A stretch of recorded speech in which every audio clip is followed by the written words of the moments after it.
Dzień dobry, witamy po krótkiej przerwie. Dziękuję, że są Państwo z nami. Ja nazywam się Mateusz Chładki, jestem dziennikarzem, ale też prowadzącym nasze dzisiejsze spotkanie. A to już czwarta edycja konferencji Drugie Życie Budynków Polska i Europa Środkowo-Wschodnia. Czas na kolejny punkt programu, czyli kolejną sesję i kolejną prezentację i sesję pod tytułem City, która będzie poświęcona miastom, trendom i zmianom zachodzącym w miastach. A panel dyskusyjny poprowadzi pan Piotr Sawicki, wiceprezes pracowni SAWAWA. Witam cię serdecznie, cześć. No i cóż, oddaję ci głos. Dzień dobry Państwu. Czy przełączamy się już teraz na język angielski, zważywszy na to, że mamy zagranicznych gości? I guess it's a good idea. Okay, so I'm going to follow in English.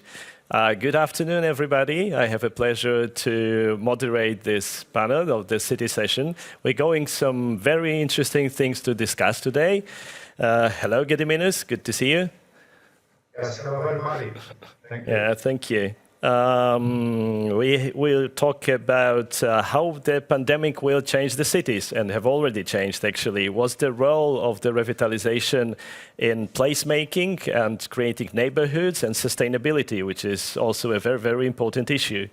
What will be the new urban regeneration functions? How is the cooperation between public and private sector going? And finally, how will the cities look in the future? What will be future of revitalization in 2030 and maybe even beyond? So as you see, we have a lot of very interesting issues.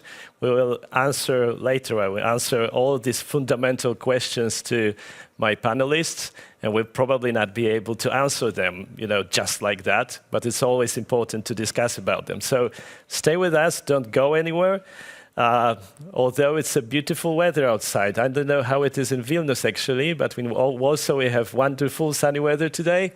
But if you wish to go for a walk, then, save it for later. Now is a very, very interesting session. Also, it's always a challenge to lead a panel which is during or maybe just before the lunchtime. But if you really have to go to kitchen or to the dining, then take your laptop with you or your mobile or whatever you're listening to. And we will start with a case study, actually a very interesting one, from Vilnius Old Town. Gediminas Rutkauskas, who is with us right now, is the director of Vilnius Old Town Renewal Agency. And he's responsible for coordination of Vilnius regeneration program. And he's actually been the director of Renewal Agency for 22 years now, which is respect, really, because I myself was responsible for the revitalization program in Warsaw, but just for a couple of years. And it was really, really hard. So I can't imagine how challenging it must be to do it for so long. So that's great we have you here with this sort of experience. And as far as I know, you're also responsible for private-public partnership, right? So we're going to talk about it a bit more in the panel. And the European Union cooperation and generally the international cooperation. And the conference is not new actually for you because you had been here in 2018, right? So welcome again. And now the floor is yours. Yes, thank you everyone once again. So nice and a great honor for me to join this event, which is becoming already the traditional one. So to reflect towards just what was said by the moderator, I must say that the rain just finished outside the window and we have sun, same like you in Warsaw. And also to say a few words about working with the regeneration of Vilnius Old Town, I must stress that I'm a head of the specialized organization, which is municipal NGO, dealing with the UNESCO site management partly. It doesn't mean that I'm responsible or our institution is responsible for the complex process of a regeneration, which is managed on the national, also municipal level. And this is not only we who attends this huge complex process.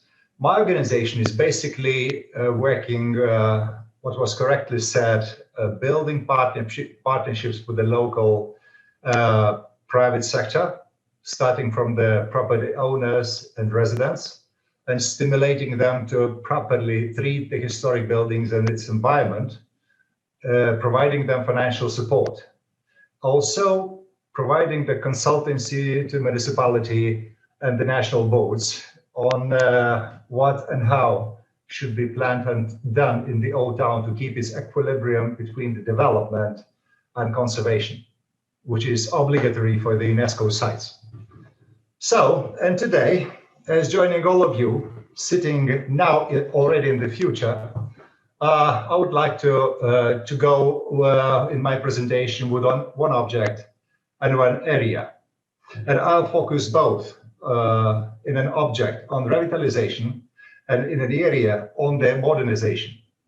I must say that consequences of the pandemic are just appearing and giving first ideas how we should get used and to proceed in its context. But in fact, we are innovative and we're doing nearly all the same as we did a year ago. And I expect that our perception towards use of new technologies can be improved better than we do it now. So here is the map from the aerial view of the old town of Vilnius. I don't know how many of you have been here already, but you are always welcome to come and enjoy it. It's not less interesting than whatever other historic town. And in this picture, you can see the object, which is in a circle in the center. And then on your left, there is a site, which was pictured some 4 years ago, and which is seen as being redeveloped. So the object, it is a formerly nobility families' city residence that have been founded in late 17th century, though previously there were already residential smaller buildings standing there.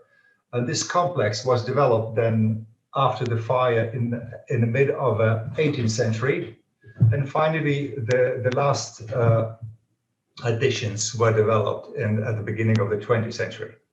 As you see, the location of this residence is a very center of the old town, near the core, and it's located just close to the Dominican monastery, huge complex, which is one of the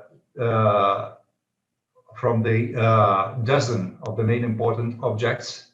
This monastery church with the Holy Spirit Church, also another small church, which I hope is very well known in Poland, the Church of Lord's Mercy, which in fact possesses the sacral picture of Jesus, painted according to the vision of the nun in the beginning of the 20th century. That was Maria Faustyna Kowalska, who saw the visions, and then the Polish artist really visualized it. And therefore, the object have already in direct relations with the Polish, or so to say, our regional common history. And then on your right, you can see the light green roofs of the former Bishop's Palace and currently its President's Office of Lithuania. So, and here we are in the Dominican Street, one of the major streets leading from the city's cathedral towards another historic capital, Trakai, which is some 20 kilometers from Vilnius. So, but this is the axis on which this residential complex was erected, and these churches too. So as you see it now, the architecture represents, in fact, the Baroque, not later, but Baroque of the mid 18th century, though it was replastered several times after. But I must stress that this building, after the World War II, was basically used for the headquarters of the public institution, which was Vilnius Waters Administration. That means all the sewage and water management, public management structure. And therefore the building doesn't look that well at the Soviet time. It was quite not bad kept, but still not properly maintained. And therefore, when the investors, some 5 years ago, acquired it from the municipality, which decided to free the space for the private investors, so that to install the functions which are more needed than the formal administration for the local society and for the tourism. So to install here the mixed functions of restaurants, coffee bars, shopping, and some residents. Also, sorry, offices. So this complex was renamed to Senator's Passage, which sounds a bit strange. Not many connections with the history, but it's okay. It's commercial naming of nowadays. And here is the picture of this residential complex from the threshold of the Lord's Mercy Church. So here is the view of the complex for the side street, which is Stickley Street. And you can see a few facades here with the top of the Dominicans Holy Spirit Church. And as you see here, the architects decided to apply a bit unusual character of the surface, of the historic building surface, recovering and showing the masonry construction and many layers of the masonry which the building possesses, and many reconstructions that could be visible now on this masonry facade. It was adopted by the administrating institutions, sorry. Though it looks strange, but it still falls into an acceptable way of treating historic properties, as the complex is indeed registered object. So as you see, the window frames are modern, not imitating. Only the second floor or the first floor follows the tradition, which is from that building, which was from the middle 18th century. But the ground floor is made, equipping it with a modern window frames and doors, not imitating the history, as nothing authentic was left in this side street of these elements. Then, during the investigations, which were obligatory and which lasted more than a year and a half, the property owners find out, and the experts, the historians and archaeologists define that the cellars of the initial buildings comes back to the 16th century, and also the ground floor with its vaulting ceilings is also from the 17th century, and all what was remaining authentic from those early times were strictly said to be protected, and as much as it's acceptable to the use of the particularly parts of the building should be visible and readable by the visitors and users. And what you see here is the modest aesthetics of plastering places which are, so to say, could not be recovered and shown in its quality, and leaving open elements or open walls and parts of the walls, so to see the masonry, which evidences a lot about the evolution of the house. So another few examples of the interiors, and as you see, there is some polychromy left, many layers of it, even traces of a former heating system that was installed in the Soviet period on the picture on your top left. Those parts of walls which were scrapped in Soviet times and was in fact didn't safeguard anything authentic, those were plastered in those places so that to make the house functional and more convenient for use. So what we see here in the right top picture is some remaining authentic elements. Some of them are painted, and some of them are left authentic with the conserved surfaces, so that you can see how much authentic survived from this mentioned middle of the 18th century. Then on your right of this top right picture, you can see even the modern elements which were built in Soviet time and then decided not to be removed for the benefit of use of the object and the complex. So there are even elements, modern elements, which remains from the Soviet time. They are just cleaned and left to function as the elements which are needed for the general infrastructure. In the lower pictures, you can see the interiors. I already commented the aesthetics of design. So it's modesty, transparency, and accessibility to the authentic. Here is the courtyard of this residential complex. And as you can see, it was perfectly adapted to our climate and for the beer garden or coffee bars. So it was opened just before the pandemic began. Therefore, it was so popular place and so unfortunate at the same time. It has been closed and now is still having very few visitors according to the restrictions of visiting public spaces. But still, as you see in the lower pictures, the business people are already waiting for their customers, and we hope so the place will become live soon. So here is an object of revitalization.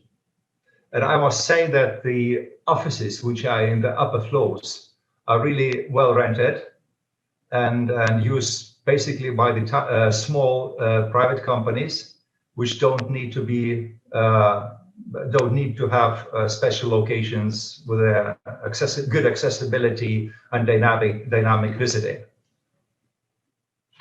My next case is not case, area. So it's area after the object is about a huge territory, which in total comes up to nearly 50 hectares. Is the former industrial area, which partly falls into the UNESCO site.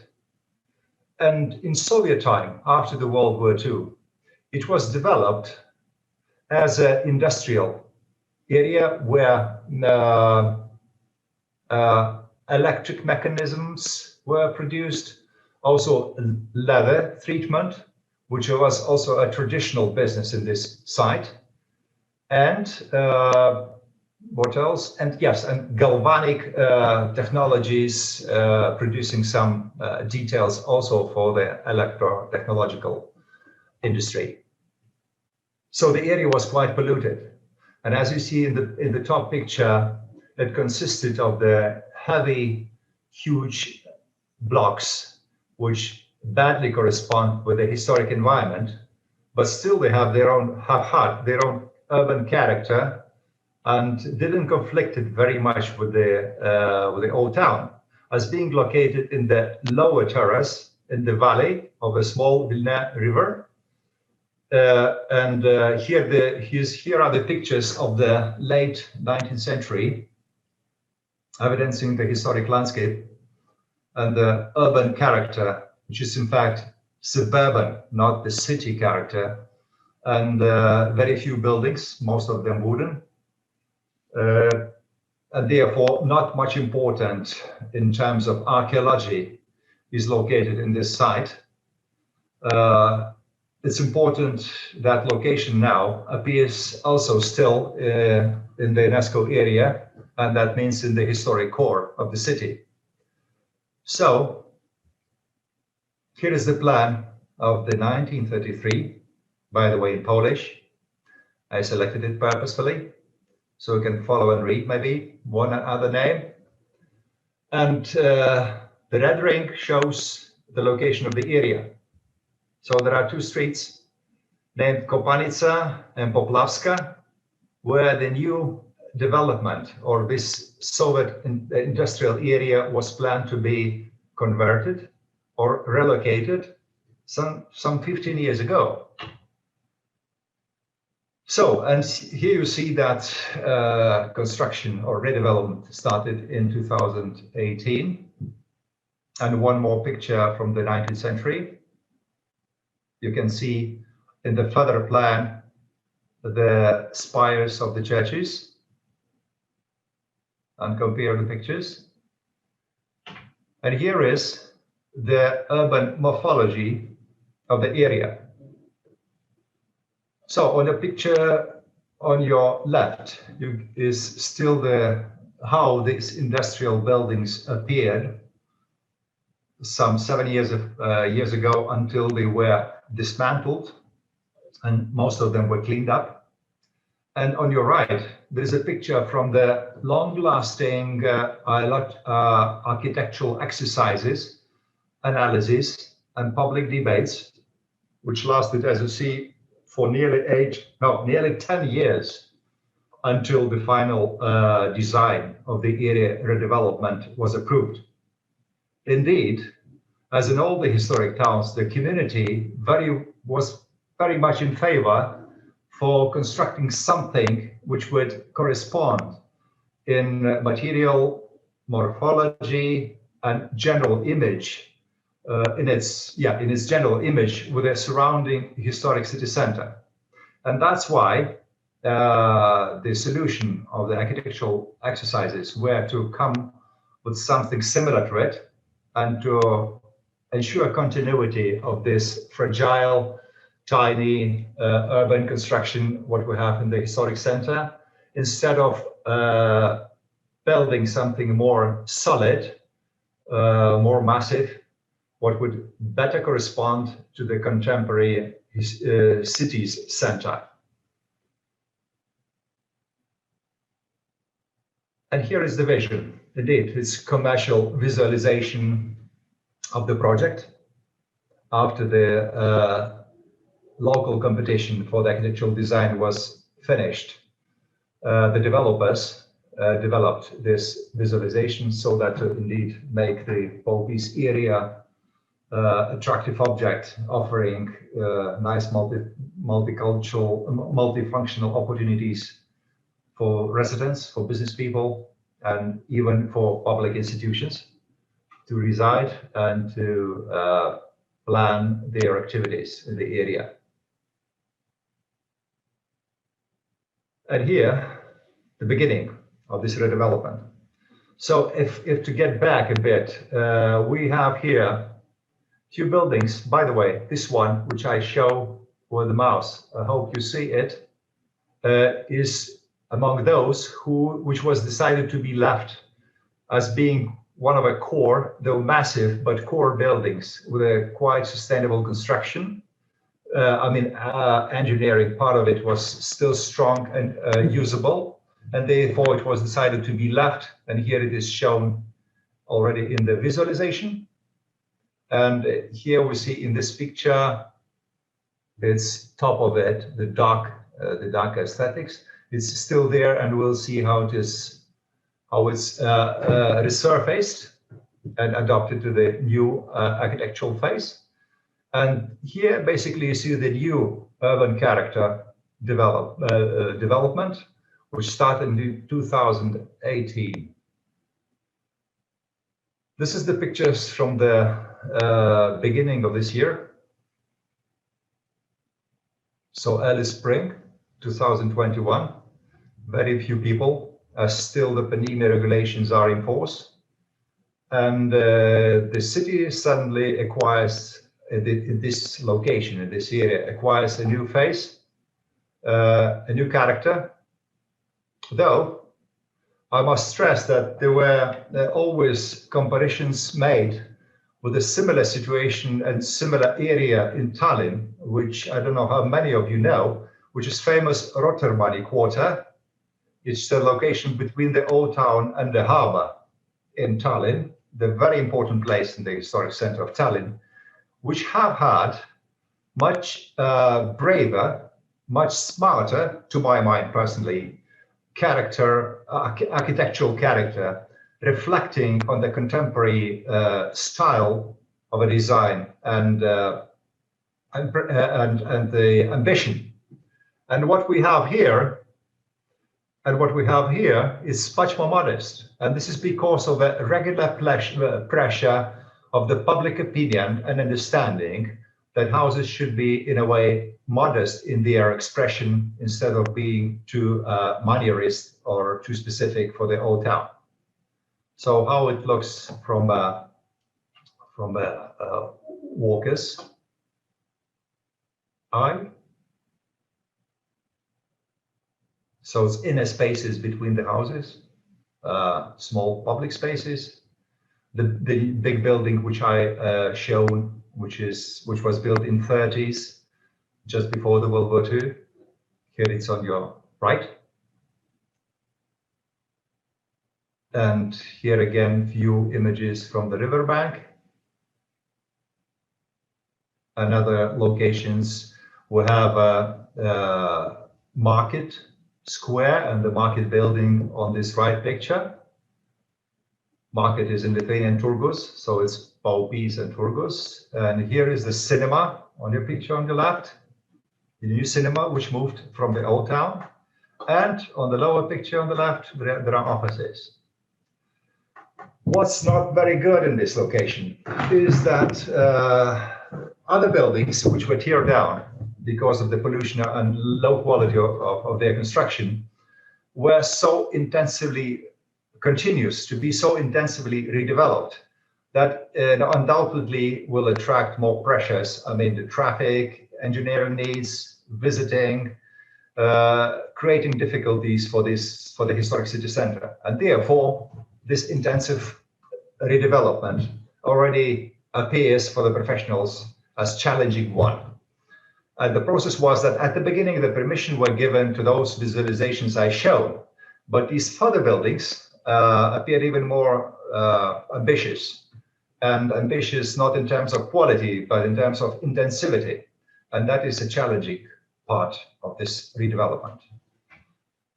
So, and this is the end of my presentation. I guess it's quite inspirable. I'll be waiting for your questions, and thank you for now for your attention.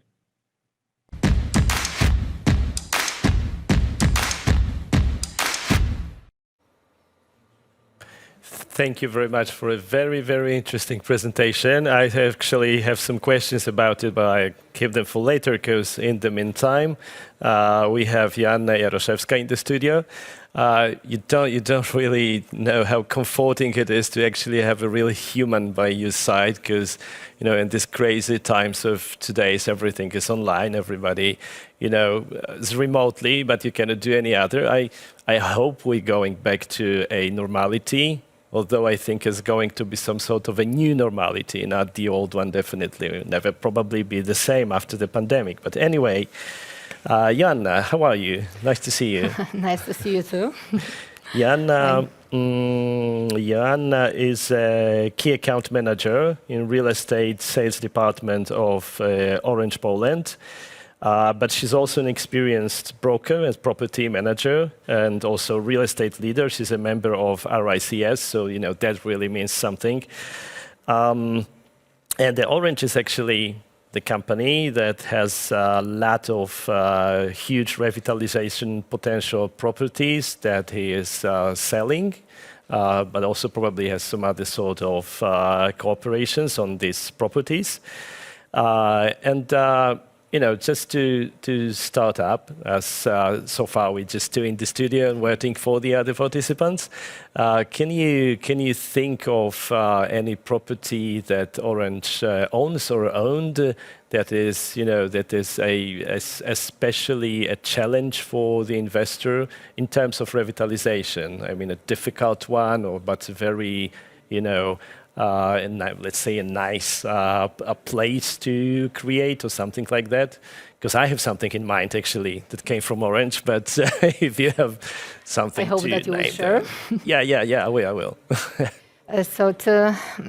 So I can say that almost all our properties, these are good, they have potential for revitalization. Yep. We can say that we have properties revitalization portfolio.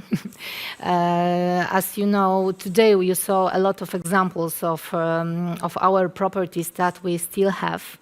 But you asked me about the properties that I have in my mind that we were owners of that and we sold it. Daniel, who is responsible for this technical part, showed that today. So the one in Gdańsk, Długa. So it's a really a huge topic for the new investor, because it was office building in the main. It is in the main street in Gdańsk. Yeah, we use that as an office building, and a part of this building is retail part, because we have the post office and the other small shops. And it's a good example for revitalization, because there is a conservator and many topics that they have to solve. And we are still there with our technical equipment. So it's a big issue. We saw today some pictures of that we decided to change, to relocate in the building. So somehow mix our technical equipment and decided to do from 1,500 square meters to 500. So that's one example. We saw today the other, like in Kraków, and even our new one, data center, is a kind of a new project that will be not for revitalization, because we build a new one, but we have that big experience. Yeah, that's actually a beautiful building. I know it quite well. Okay, we'll go back to it later too, I think, because in the meantime, we have Tomasz Andryszczyk in the studio. Hello, Tomasz, how are you doing? I'm afraid we can't hear you. Or is it just me? Oh, yeah, now it's perfect. Yeah, fine. I'm very well, thank you. Good. Nice to see you. Thank you, I'm fine. How's COVID treating you? Actually, very well. I was Oh, that's good. That's good to training a hear. lot illegally, so not Okay. overweight and in good shape. You vaccinated already or not yet? Yes, already vaccinated in the city of Białystok twice. Ah, really? Wow, Same. that must have been quite a long road, actually. Good for you. Good for you. Okay. Tomasz is a member of the board in Primo Corporate Advisory, also a founding partner of Squaree. But I think it's important to say that Tomasz was a former spokesman of the city of Warsaw. So he knows everybody in the city. That's just, how it is. And he's also, recently, he was a, let's say, co-editor of the book Soft City by David Sim, which is absolutely fantastic book, and you should all read it, especially because it's pretty short and there's a lot of illustrations and drawings in there and photos and so on, so you won't get too tired reading. David Sim is actually Jan Gel's studio partner, and we have Jerry here today before. So I jump to the questions. And first of all, I'd like to start from the neighborhoods and the role of the revitalization in creating the neighborhoods. That's something that actually Jeff told a lot earlier today. He also talked about the social capital, which is quite an important thing, I believe, in revitalization processes, but in creating neighborhoods, of course. And I think actually that the social capital sort of increased because of the COVID-19 pandemic. Now, of course, this is a terrible situation and we all hate it, and we would all like the pandemic to finally change and go back to normal. But on the other hand, I also think there are some positive impacts. For example, people started to live more locally, and actually I think it made the community stronger in a way. Because they don't commute too much because they're very afraid. The malls, the big shopping centers at the outskirts of the city, in Poland at least, were mostly closed. So they were even sort of forced to shop locally because the local shops were opened. And people truly started to help their neighbors, help, for example, sick neighbors who needed some appliances, food, etc. And it really made, I would say that it made the community stronger. And I wanted to ask you, how do you think, how important is the role of revitalization in creating communities and placemaking? How much is it about it? Anyone of you wants to start? Otherwise, I'm gonna talk. I can start. Sure. So I would say that COVID really changed the landscape of revitalization, which became a process, much more neighborhood-oriented process, much more rooted in the, let's say, sublocal parts of cities and neighborhoods. And it became neighborhood-driven, not necessarily capital-driven or driven by the city authorities. So I think it's the most important part I would like to mention. And so as you said, people started to be together, to stay more friendly, and I think it will evolve into creating more polycentric cities, which is basically the good part of COVID, that the notion of the center actually changes, because people start to live locally, not necessarily travel to the city center.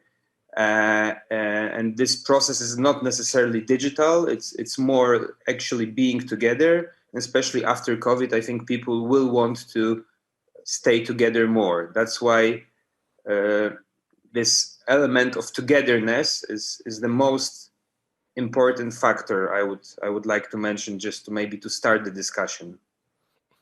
Yeah, do you actually think that in case of revitalization, is it somehow easier to build the communities because some part, at least, of the community is already on place? I mean, when you're working on the brownfield, on the side that has some, inhabitants around already, is totally different than in a greenfield when you have to do everything from scratch, everything from start. And here you already have the people. Just the point is to make the project as inclusive as possible. Not to create an island within an existing urban fabric. Do you think it's important? I think Yes. Gediminas, yeah. I will just say a few words, and then I will pass the microphone. So yes, it is important, because we have this notion of a 15-minute city that was created some time ago, but now it became quite sexy during COVID and before COVID as well. So we, I mean, everything that happens for the last few months is people-centric. So we have the people, as you mentioned. We don't have to create the footfall, which is the let's say major commercial aspect investors worry about. We have it already, yes, in the neighborhood. So the idea is to fill the neighborhood with a infrastructure. It became much more fast process, because pandemics forced people to react quickly, both the neighbors but also the city authorities. So we don't have, let's say, long-lasting revitalization strategies that will take some couple of years of time. We have really happening right away locally initiatives that influence public spaces, that influence the near neighborhood, and this is the strongest part. So what I would like to see in terms of, let's say, city authorities' activity is to really understand the nature of this process, and really, of course, still think in mid and long term about mid and long term strategies, but at the same time really use this energy that was created by the neighbors, let's say. I would like to share our experience. Of course, on the one side, we are employees as Orange people, but I would like to show our long-term perspective when we are talking about the revitalization, and especially during that pandemic period. Because, as you know, we sell properties which are mostly good for revitalization. And we are looking for or our investors are looking on a long-term perspective. For example, when they are talking about the master plans or even zoning plans, they look at our properties and they have to know what they can do there in next years. And it's not always easy without a discussion with the city to create a good project, to receive the permission for that. Yeah. And what was, I will say, untypical during that time, that some cities were even more open for that discussion, because we are trying to show our customers or cities potential concepts or the plans for their future property, and what we are doing. In one city, I will say that is in Katowice, it's not a top secret. We have a project that is really good for the revitalization. We have a concept. And during the pandemic period, city started works at the master plan. And we were involved in the discussion. What was really interesting, as you mentioned, that what is the neighborhood, what is important for the city, that they say, okay, for us now we would like to have more public functions, maybe not more offices, but something that we can do for the city, for people, for neighborhood, to put something interesting in. Our concept is something different. So we started dialogue with them, with our arguments and there to create the good solution for this concept. And to be honest, it was even maybe, okay, I will say easier to discuss with the city, maybe easier than not in pandemic period, yeah, because they were open, yeah. It was easy to meet online even and to discuss and to try to find the best solution for that. Yeah, that's interesting. This is very interesting impact of pandemic. So the cities are more open to discuss. They also have less money, let's face it. But yeah, we'll talk about it later. Gediminas, you want to say something about neighborhoods? Yes, I would like to turn a bit different corner. Following our legal regulations in Lithuania, all the projects of the development must be publicly debated. And in fact, this is our office who takes care in being a moderator in this debate in the Old Town. All the projects which are developed in the Old Town, starting from the private buildings up to the major complexes, must be presented to the public debate. Yeah. And we succeeded some 3 years ago to agree with the city council that these debates would be expanded even wider than the law foresees it and regulates. And a year before the COVID, we were evidencing how this dialogue between the local communities, in the case of OPs or this redevelopment area, it doesn't mean that the area is empty. It's inhabited widely around. And that means that all those people residing there have a right to say their position, express their doubts and wills, so that the investor would have an entire picture, and also the municipality, which then approves the project, could correct their requirements. And that means that this consultation process acquired more weight, and the quality of it, in fact, in the course of the year before the COVID, was improving very fast. And I would say it was same as just mentioned. The people are becoming more open-minded, more likely goes into dialogue and understanding of different interests brought by the neighbors and also by the investors. And there are not so many conflicts than they were before, let's say 5 or 10 years ago. But still, to facilitate this dialogue is very important. And in terms of neighborhood sense or being together sense, I must stress that public consultations on these projects, their consequences, their development, even the risks, in fact, consolidate society or communities around. Yeah. Bringing them together to understand each other at least better than without having such projects and reasons to discuss the opportunities and risks in general of their living environment. And that is very important. When do you start the consultations? At the initial part of the, phase of the project, when the concept is showed or something like that? Absolutely. Oh, yeah. It's on the very early stage Good. when there is the early design concept. There are no technical solutions. Okay, so investor has time to, make amendments, to change, to talk to people, and to adjust the project to what actually is consulted during the process, right? Absolutely. Okay, that's fantastic. Yeah.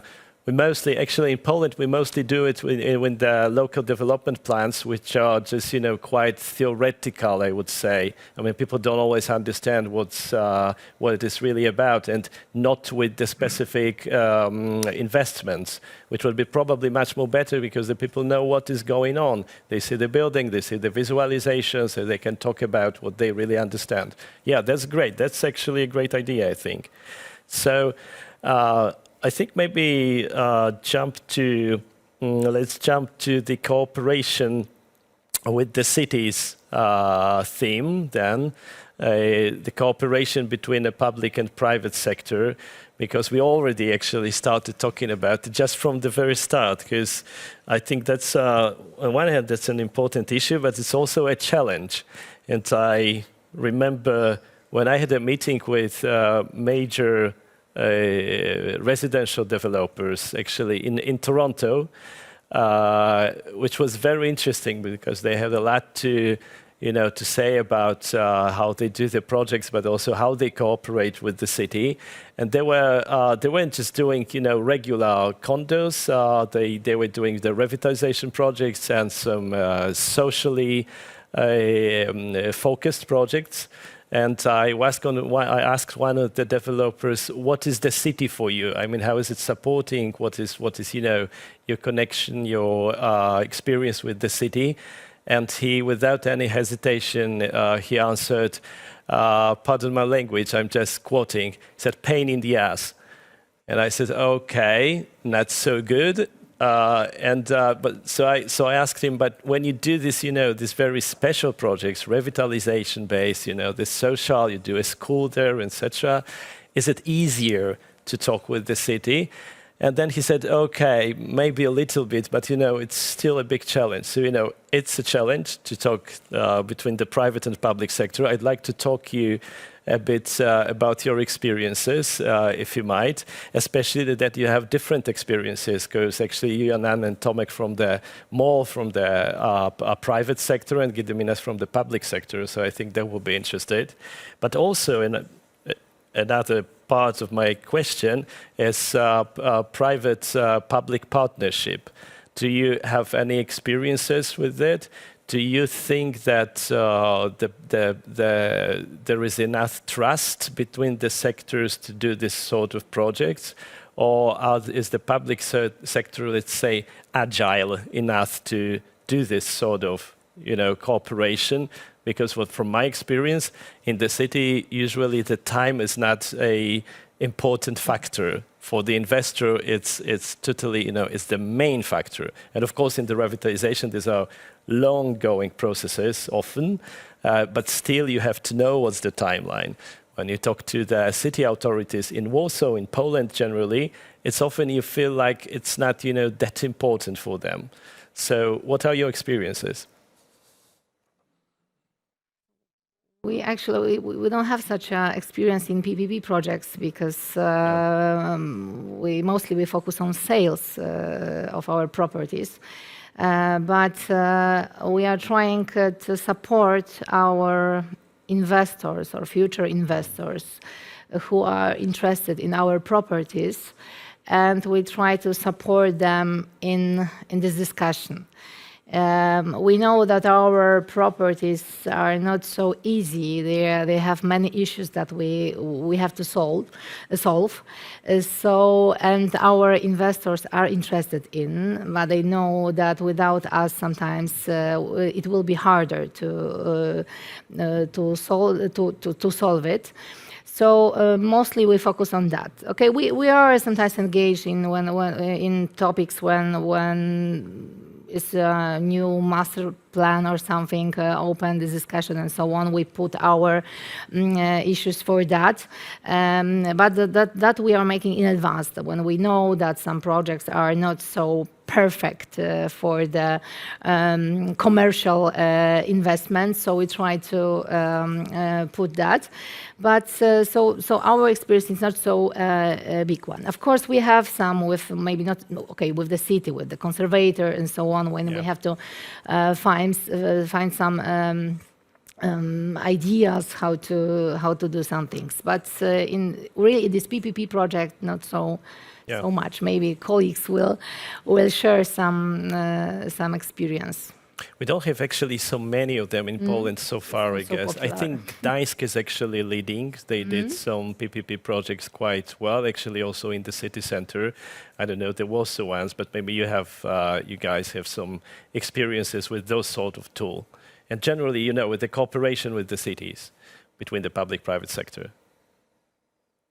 I mean, I would start with a thought that COVID very negatively influenced the economics of local governments. Yeah. So they would be really more keen to work with private capital than before.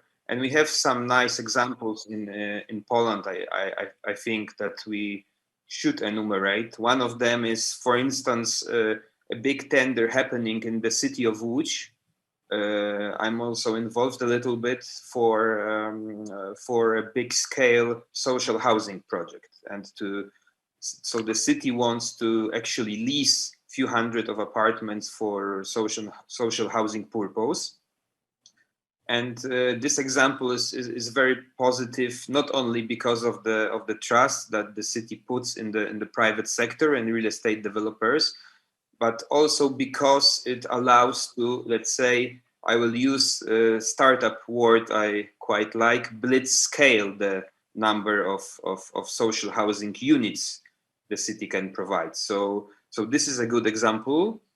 And in terms of Warsaw, I'm not convinced that Warsaw is a city that is very positive about PPP projects. Warsaw always was very political in that sense and was afraid of PPP ventures. There were some positive examples, for instance, in the transport sector, but in terms of, for instance, real estate projects, I think there is a lot to be done in this area. I think Warsaw could easily follow Łódź in terms of cooperation within the social housing ventures.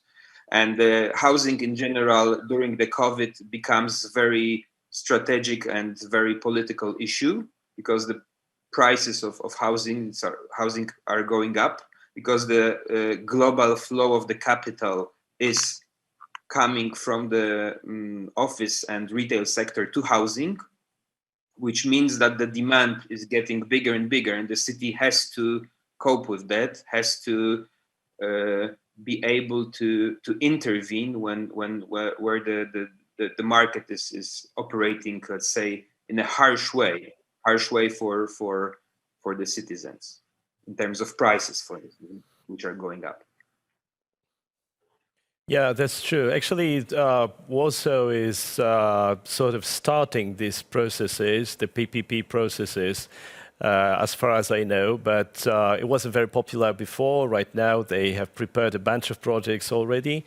However, when I talk to people who are responsible in the city hall for the PPP projects, they say that, okay, we need 2 years for preparing the project, and then we have to choose the investor, which is another 2 years, and we have to, sign the contract. So altogether, it's like 4 to 5 years before, the project may start at all, before we have any agreement with any investor. So the question is it far enough? Are there many investors who would be, decided to do the project that they maybe start in 5 years or maybe not?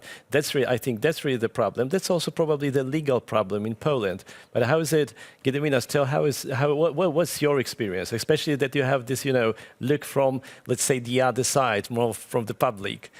What do you think about other investors, willing to go for this sort of processes? How is it?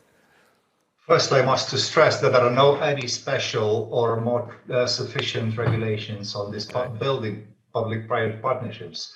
But the attempts possessed in Vilnius are that municipality, in the case of the POB's area development, which I presented, was the lasting communication with the investor, which already acquired this complex and huge property, how to organize all that planning, designing and design improvement process in one hand. In another hand, to clean up the pollution of the soil, which was quite a substantial one, and also to agree with the private sector on installment of engineering infrastructure, which is usually part of the public obligation. So that was an agreement, and that was a PPP. As I mentioned, there are no formal strict regulations, therefore it's partly invisible.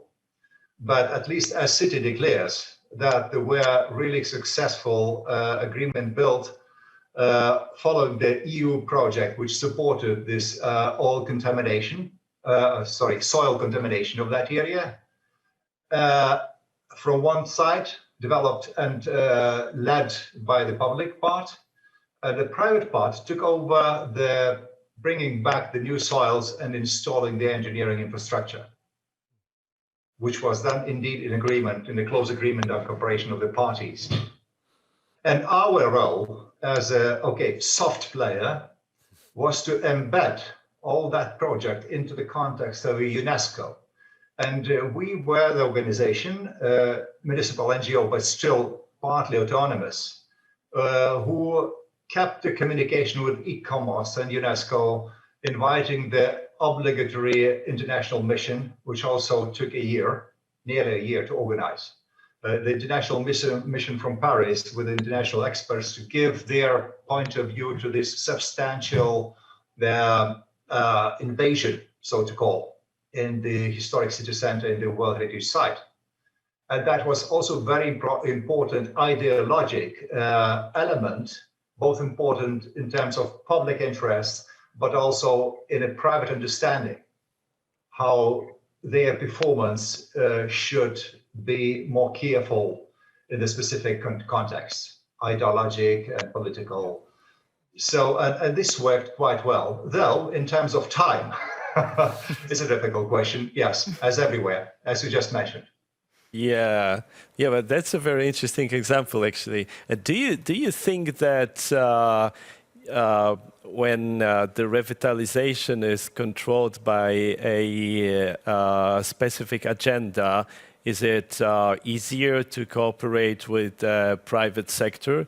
Because, for example, in Warsaw, when I was responsible for the revitalization program, as I said, for almost 2 years, the thing was that it was the city hall department responsible for it, and we tried to talk the previous mayor to make a destined agenda for this, to get some new tools to make it easier, but she didn't agree then, so it never happened. But do you think does it make you somehow easier?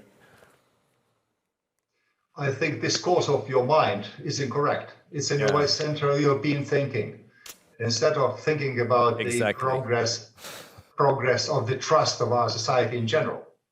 So what I already mentioned about this public debate of the projects and the ideas of the development or redevelopment or revitalization, it showed in the course of the last, I would say, 5 years, that the progress of this trust of the parties is really smart and fast. What we need now to rely on each other, be more open-minded. Though we always know about the corruption shadows, which are everywhere around. So this is the obstacle. But how to fight this, it's the task of special organization, not ours. No, yeah, very true. Actually, I think the trust is the key word in all these processes. So we often face this from both sides, truly. Okay, I have a bit different questions. How do you deal in your projects, and how do the cities deal actually with COVID-19 impact on building uses? Because the revitalization is often focused on mixed use, which is a good thing because it helps create these 15 minutes neighborhoods, and it's really cozy and comfy. But for the last 1.5 years, the offices weren't actually going so well. There's a lot of vacancies in the offices. People work remotely, work from home, and that's actually a big issue. The hotels in Poland were closed for at least half a year, so they didn't make any money.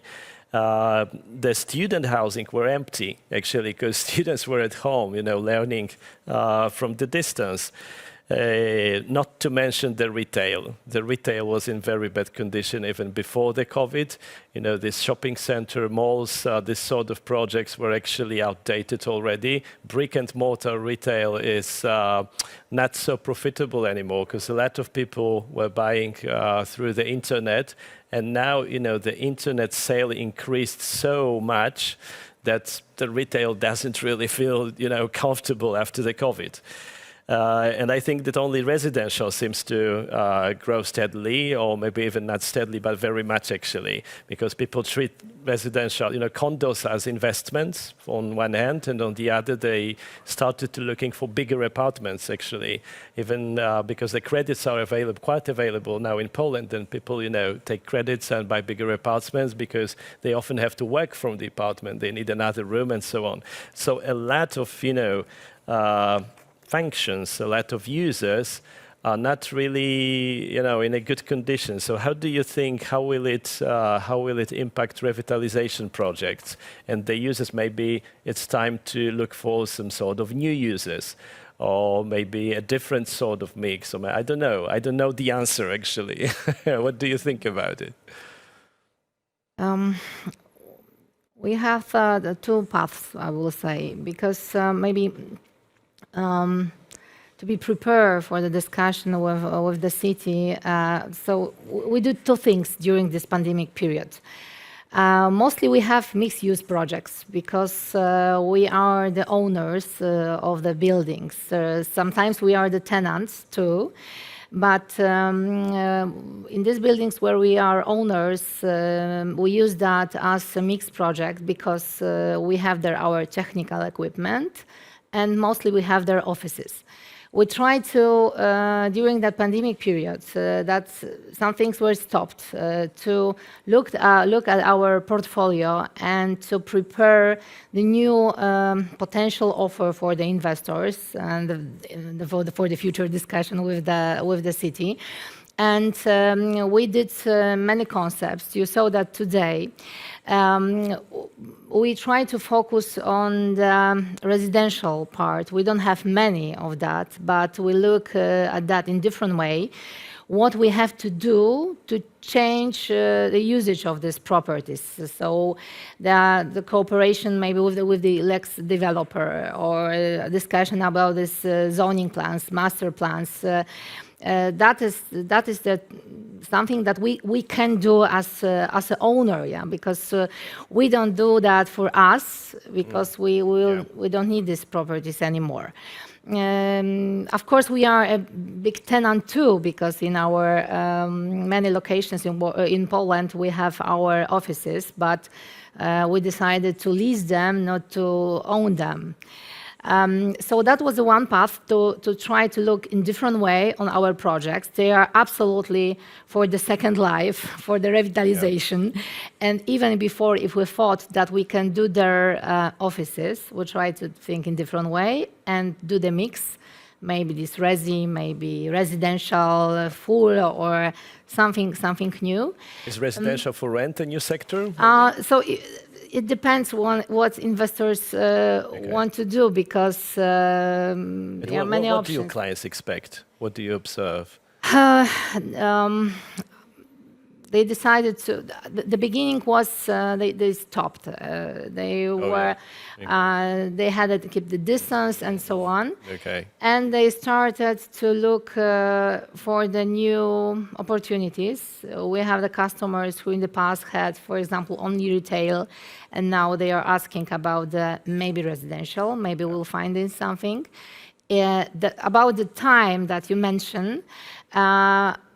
What is, I think, positive for us, they started to be a bit more flexible. That they say, okay, because we don't have a quick projects. Yeah, if you buy our revitalization building for revitalization, you need time to start the new life for this building. Even today's example about this office in Warsaw on Mokotowska, we sold that 4 or 5 years ago, and they were open. They need time for that. So we know that our projects, our buildings need time, and investors started to be a bit more flexible. That they are saying, okay, we are looking for the new opportunities. So maybe we can wait, we can prepare, and so on. Yeah. So that's the one. And the second part that I would like to mention, Sure. that gave us pandemic period, it's this opportunity for data center. So it was very popular last year in many reports that data center in Europe, the best location is, for example, Warsaw, and we have a different good location for that. We have to say that we have data center buildings because we are a telecom company, so that's our main business. Yeah, that's true. So we are, I think, quite well prepared for that, and so we create a kind of mix for this type of new, I would say, new business and a new potential customers who would like to run their business in such a building and in good location. That is always a topic. Yeah. So these two. Yeah, that's very interesting. Yeah, I've seen it. That actually, the data centers projects are becoming more and more popular. And to what you said previously, that's also what I observed truly, because I'm involved in a project on a property that Zeitgeist Asset Management actually purchased from you at Nowogrodzka Street in the center of Warsaw. Incredible project, but. They can start it now, but the final phase they would be able to start in 2026, as far as I remember, or even okay, or 8. Yeah, I tell them, they would be happy, I'm sure. They know so that. you know, okay, good. Yeah. So you know, it's a few years ahead, and now they organizing just started. They organizing the international competition for a new design. Of the property, and in the competition regulations they stated we don't know what functions, what using are going to be on the site. So we expect the architects to design the open structures, and we'll think about it later. Maybe it's going to be, they know it's going to be mixed for now.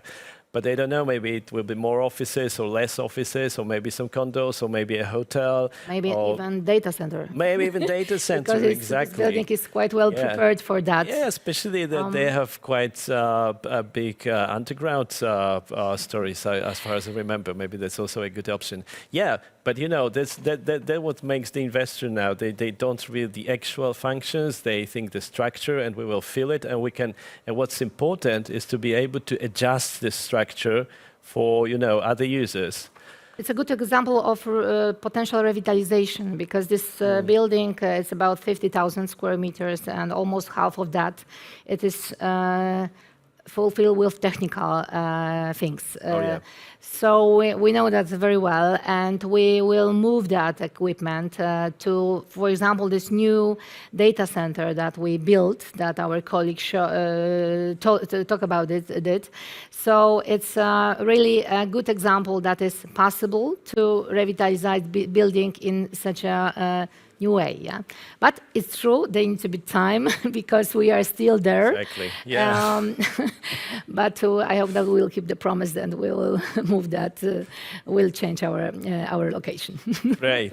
And how is it in Vilnius, if I might ask Gediminas right now? Because, for example, in the presentation, you are showing the examples of offices in the Old Town area. Lovely, like, boutique sort of offices, really nice thing. It's actually pretty hard in Polish cities, and especially in Warsaw, to do the office projects these times. So how is it in Vilnius about the new users, the mix and so on? Yes, so it's the offices that are always also on the demand in the Old Town, though the accessibility to these offices are more complicated than to those located at the city center, but not the Old Town. And this is the main reason that specific offices, which keeps more e-communication instead of practical and physical, looks for such places as the Old Town. And I must stress that the big building, which I shown in this redeveloped area, the huge building from the Polish times, in fact, was adopted to the offices, and another few also to the offices used in Popi's area.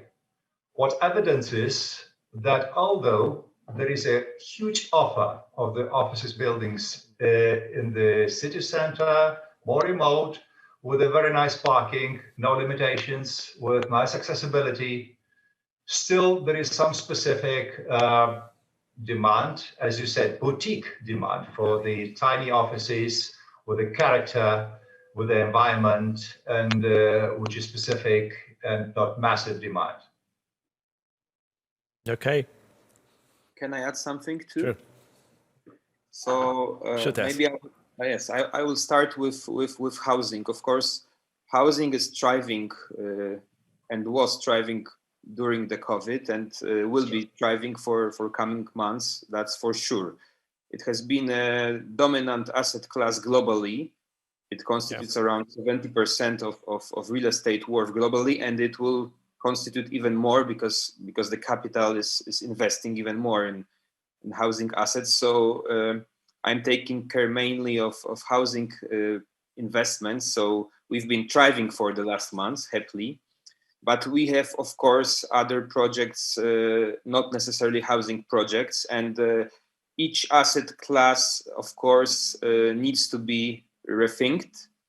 For instance, we in the hotel and HoReCa sector, you have to get people to the streets, to the squares, so hotels and HoReCa ventures can thrive. And for instance, if hotels can rethink themselves as hubs for local activities, as co-working spaces, as event spaces, they should thrive. In terms of retail, as we know, it will probably die sooner or later, but high street retail should thrive as well, because not all kind of experiences you can have in digital retail experiences. So hopefully retail will reinvent himself in the coming months and years. In terms of office sector, I don't have an answer. It depends. Some properties are super well located, and they will probably succeed as mixed-use ventures, such as the property you mentioned that was owned by Orange and then was acquired by Zeitgeist. It's a super nice, super central property. Probably it will be somehow some kind of mixed use of offices, co-working, co-living, and retail functions, and it will thrive. Yeah, but we will have a huge problem with loads of square meters and GLA meters of office properties in coming years, and this is a huge issue to be discussed. Yeah, because I see the path for retail, I see the path for HoReCa sector, for hotels. In terms of offices, I think it's the biggest issue right now to address. Yeah, housing will be thriving, that's for sure. So offices. This is the big question mark. What will happen in coming months and years? But maybe because of COVID, people would look for a bit different office spaces, like maybe closer to home, maybe more like shared spaces, things like that.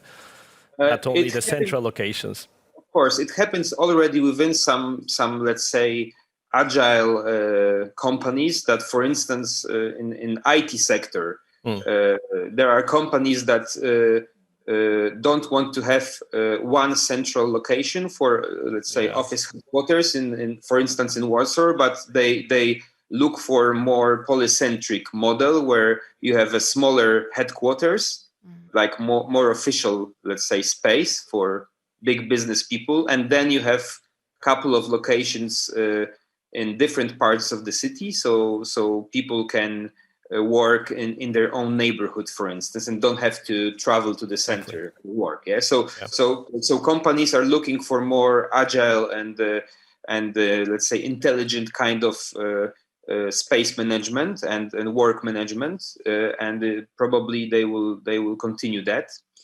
But we have to remember that Warsaw has around 6 million square meters of office space, and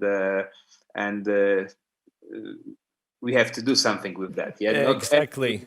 Every building can be transformed into residential. Residential, absolutely. Yeah, thank you for this.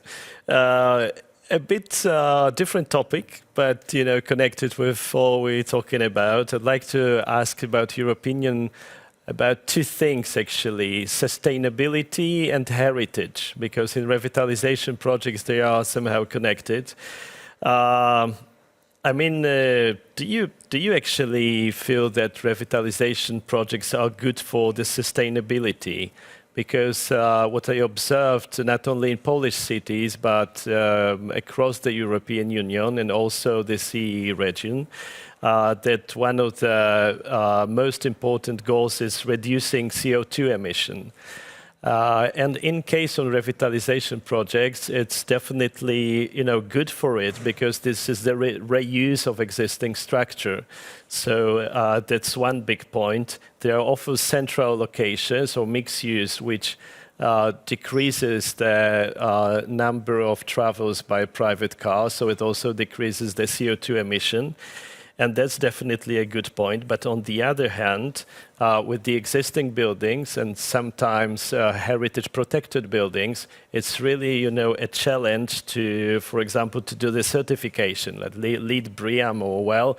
Sometimes it's almost impossible. So I think there's some sort of contradiction between the revitalization and the sustainable projects. But on the other hand, maybe not, maybe just the opposite. And the heritage is often, an important point, because when you have, as when we started talking, Joanna said about the conservator issues, actually. So when you also have the conservators, the monuments conservators on your back, then it's especially difficult. And just for an example, I wanted to share one thing with you. I was especially overwhelmed with the project I saw in Toronto, which was an old distillery, and investor who bought it, he wanted to do the condos there. But when he took a look at the area, he consulted it with the conservator, and the conservator said, you can demolish half of the buildings because they don't have much of the value. The rest of them you have to preserve. And it will be quite difficult to consult at the end of the day, to put the new functions there. It's possible, but it's going to be hard because they are very, precious. But the half of it you can demolish. And he decided to keep all the buildings. He kept all the buildings on the side, including some old storage building, etc., because he fell in love with the project. He fell in love with this site and this old factory. And I think this is often a case with revitalization, that the investors see it and they say, oh, how beautiful it is. And he said, that would be so European, So he wanted to keep it. He made some boutiques there and some place for the artists and so on. But he also needed, a leverage for the investment. He needed to raise some money on it. He needed to put some condos. So he only developed a small part of it, and he raised a couple of buildings, two residential buildings. One was almost 40 stories high, and the other one was like 45 stories, something like that. And the conservator said, okay, if you're keeping all the rest of the buildings, you can build as high as you want to, as you need to. I cannot, imagine something like that in any Polish cities. But that's, that's the heritage issue and the situation with the revitalization. And on the other hand, we have the sustainability and how to cope with it, how to, meet this CO2 decrease emission goals. What do you think about it? Can I start? Sure.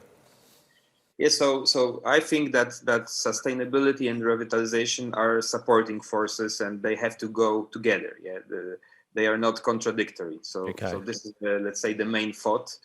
The company I work with revitalized a few 100-year-old building in the city of Kalisz in Wielkopolska into a nice hotel, and got a certificate for that. So I think one of the oldest buildings in Poland with a certificate. How old is the building exactly?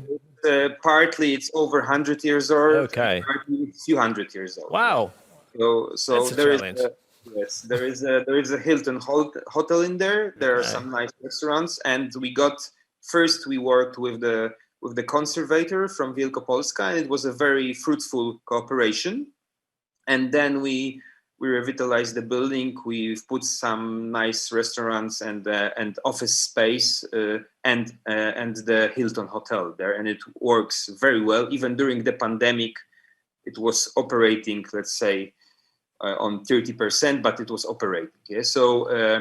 So there are good examples. Of course, there are bad examples as well. I think the city of Warsaw and the city of Gdańsk are the toughest in Poland in terms of conservation. But I would not look into excuses. We don't have too many monuments in Warsaw to preserve, so we have to just treat these processes as investments and not as expense. Yeah, and if we treat it that way, we can find a synergy between, let's say, sustainability and revitalization. So maybe it sounds hard to do, but it's the only way I think we can preserve the really remnants of history we have in the city of Warsaw. Yeah. And me, Piotr, if I can. Yeah, sure. I would like to bring back this Peace Case project we have just presented. And we have seen how it previously, before the redevelopment, looked like. That was industrial area. We have had a European Union project and on the brownfield development, which means the conversion of the areas. And we have also the concept, talking about this Peace area, to keep the volumes of those former industrial buildings as they were, putting completely modern surfacing, hopefully with the grass roofs and pools on them and so on, installing the solar batteries and making the modern city in many aspects, not only aesthetically but technologically, also with the working spaces, which is some soft industries there in the site, which would be like a futuristic vision of the area. But this was too brave, maybe, concept, though supported by many European partners. We finished with what you saw. And to my mind, if we would follow that regeneration and conversion in a more careful way, safeguarding the former structures, that would be very rational and more sustainable, and at the same time even more progressive than we do now. So all what we talk about, it's about some inertia of our mind. And sometimes even the developers. Though I know that the adaptation of the former buildings is sometimes more costly than development of new ones. But it's also the question of the psychology, location, infrastructure, continuity, even the anthropologic aspects, which are measured very difficultly. So many things still to talk in each case about. Yeah, that's actually a very interesting benchmark. It was Paupis, right? Yeah, Paupis, yes. Paupis. Okay, I have to take closer look at it. So I think it's a really interesting benchmarking project for us. Yeah. Okay, Joanna, do you have any thoughts about these issues? About this, yeah. So I think that's the same things that the colleagues mentioned, yeah. So that's always is a question. I think that the decision is one step before. If you took the decision to go in some project, so you are doing your business case before that. So you know that that you will have, I will say, enough money for that. And in that, what you mentioned is sustainability and so on is always a topic about the costs, and that is possible to do. Yeah, that's true. Okay, so guys, we got 5 minutes actually to end. So to end it up, I'd like to ask you to use your imagination as much as you can and tell what you think the cities would look like, let's say in 10 years, like 2030. Let's forget 50 years or 30 years or whatever, because as you see, if you asked anybody, 5 years ago or 3 years ago, what will the world look like in 5 years? And he would say, oh, we would have a huge pandemic. Nobody would say it, actually. I mean, the scientists maybe, but typically people not. Actually, at the real estate market, definitely not. So how do you think the cities would look like in 10 years? And will be still a big role for revitalization and for turning brownfields to new developments, to new parts of the city? Or maybe it's going to be a huge, urban sprawl because people would move outside of the cities because they would be working from home, for example. And, the plots out of the city borders are much cheaper and greener and so on. So maybe they wouldn't like to live in the cities anymore. I don't know. What do you think? The cities in 10 years' time? I think the city is the only solution we have. So I'm quite optimistic about what happens in next year time. And I think that the future is faster than we think. There's a book called The Future is Faster Than We Think that I really like. And it also treats about real estate to some extent. So I think that COVID speeded up good processes in terms of more equitable use of public space and let's say more polycentric model of changing the perception of what is the city center, for instance, and this, let's say, golden rule of real estate: location, location, location, is not necessarily the rule we will apply in 10 years' time, because maybe the best location will be the green area outside of the center, close to the best school and hospital, not necessarily the Towarowa Street, for instance, in Warsaw. Yeah. So I'm quite optimistic, and I think people will use public spaces more, green spaces more, public transport more, and in terms of treating different ratios of attractivities of cities we've been using until now, I think that health and physical wellness, well-being, mental issues will be put more in the center, and it means, let's say, more livable cities in general. So I'm very optimistic, and no matter if we analyze Warsaw or Vilnius or other cities, I read some reports on Scandinavian cities, on São Paulo or US cities, the general trends are quite similar. So I'm optimistic, and And I think we will just have, better cities in 10 years' time that we have today. Great. What I can add, I think that we will have more the city centers in one city, so maybe more the city zones that will be Polycentric. exactly, and they will be interesting for the people who are living close to that. I think that the many buildings will have the maybe second or third revitalization. Even these buildings which are not so old, but the new one too, they will change their functions. And I think it's a period that will be the topic, the human to human, change to change, that many things are possible, and I think that we can be open for everything that can happen. Yeah. Gediminas, the last word. Yes, and I would completely second to Tomek, also adding a very tiny element that we should turn from the smart consumers to smart users, using more intellectual powers and consuming less resources and pointing more attention to the new technologies, which safeguards the resources, time, and materials. And the inertia which we're talking about is becoming dangerous. I understand what I say is not good for the business conference, but this is my position. I should be open-minded.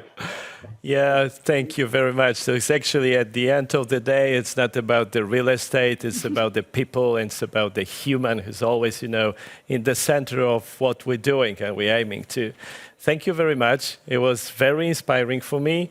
Joanna, Jaroszewska, Tomek, Andryszczyk, Gediminas, Rutkauskas. Thank you so much. Thank you so much. Thank you all. Good luck.